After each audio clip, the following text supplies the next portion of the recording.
Hello, ఇవేంటంటే రాబిట్స్కి food ready చేశాను. ఇప్పుడు ఏంటంటే మనము ఇవి షాప్స్లో పెట్ యానిమల్స్ ఉంటాయి కదా, రాబిట్స్ ఇంకా ఏవో డిఫరెన్స్ యానిమల్స్ ఉంటాయి.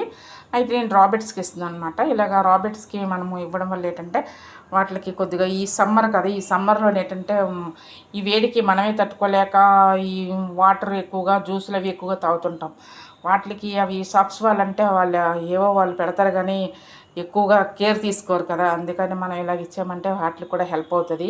ఏంటంటే ఈ సమ్మర్లో వాటికి ఏంటంటే ఈ డిసీజర్ అని అదొక రకమైన ఇది వస్తుందన్నమాట. వాళ్ళకి డిసీజర్ అంటే వెంట్రుకలు అక్కడ ఒక మొహం దగ్గరైనా కాలు దగ్గరైనా ఎక్కడైనా వెంట్రుకలు రాలిపోయి అక్కడ అలా మచ్చలాగా వచ్చేస్తుంది అనమాట.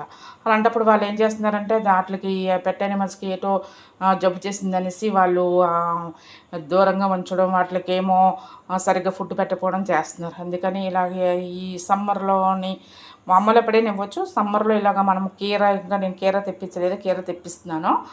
ఇలాగ కీరా వీటికన్నీ ఇస్తే ఏంటంటే వాటర్ కంటెంట్ ఉంటుంది కాబట్టి ఈ సమ్మర్లో వాటికి చాలా హెల్ప్ అవుతుంది అనమాట.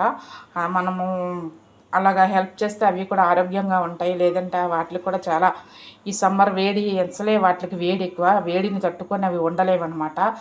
అవి చాలా బాధపడతాయి. మనం అంటే ఏదో ఒకటి చెప్పుకుంటాం, అవి ఏం చెప్పుకుంటాయి ఏమని చెప్పుకోగలవు? అవి బాధపడడం తప్పితే అంతకు మించి అవి ఏమి చేయలేవు. అందుకని మనకు తోచిన హెల్ప్ ఏదో మనం కొంతైనా హెల్ప్ చేస్తే, అలాగే ఏ పెట్ యానిమల్స్ కానీ, ఏ రకమైన పెట్ యానిమల్స్ కానీ ఎటువంటి హెల్ప్ అయినా చేయొచ్చు. నేనైతే రాబిట్స్కి చేస్తున్నాను. ఇలా చేస్తే మనకి వాటికి కూడా కొద్దిగా హెల్ప్ చేసినట్టు ఉంటుంది. వాటికి ఆరోగ్యం కూడా బాగుంటుంది అనమాట.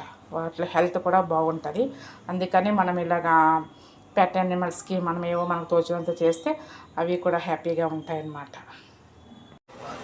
పెట్ యానిమల్స్ ఫుడ్ పెడుతున్నాను.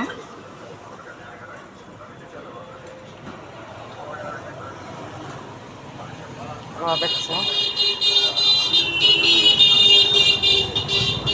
ఇంకా కొన్ని నుండి గోడౌన్స్కి వెళ్ళిపోయాయంట.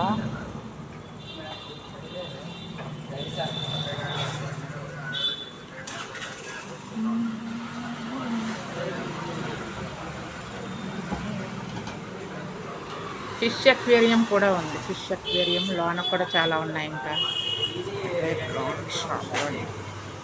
చాలా ఉన్నాయి రాబిట్స్. మేమైతే ఇంక లేవు, ఉన్నాయి అనుకున్నాం. గొడాన్స్కి వెళ్ళిపోయాయంట. కొన్నే ఉన్నాయి, ప్రస్తుతానికి 2 ఉన్నాయి.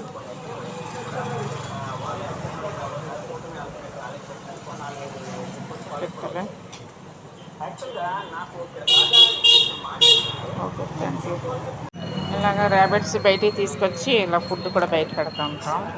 కాస్త ఫ్రీగా ఉంటాయి కదా. అందులోనైతే ఇవి నొప్పి పెడతాయి. ఇవి గ్రిల్స్ లాగా ఉన్నాయి కదా, ఇవి నొప్పి పెడతాయి. అందుకని బయట తీసుకొచ్చి పెడుతుంటాను ఒకసారి. మేము ఉన్నంతసేపు తిరుగుతాయి బయట. ఓకే.